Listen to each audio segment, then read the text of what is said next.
Hey Nick, here's a quick look at that power rule problem you were talking about. It's if you notice that if you start with in these power functions, you just start with taking that x and then squaring each of them, looking at the result. So I'm going to go back to the beginning and kind of walk you through what I would think I'd do.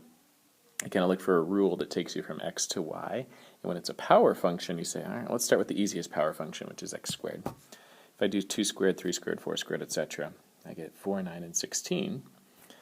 Which is not what I have up above in y for underneath 2, 3, and 4. But if I look at 4 and then connect it with 16, 9, and 36, and 16, and 64, if you can figure out, how do I go from 4 to 16? Well, that's times 4.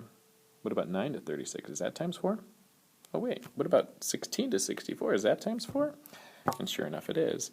So with power rules, you can kind of just start with, all right, square x, see where you get, and then see if it's a multiple then to get you to the actual value.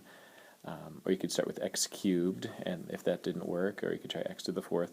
That's how you kind of start with power functions. I think that's the easiest route in my book. Ultimately, the function is 4x squared. You take 4 times whatever x squared is, and that'll get you y. Hope that helps. Keep sending the questions.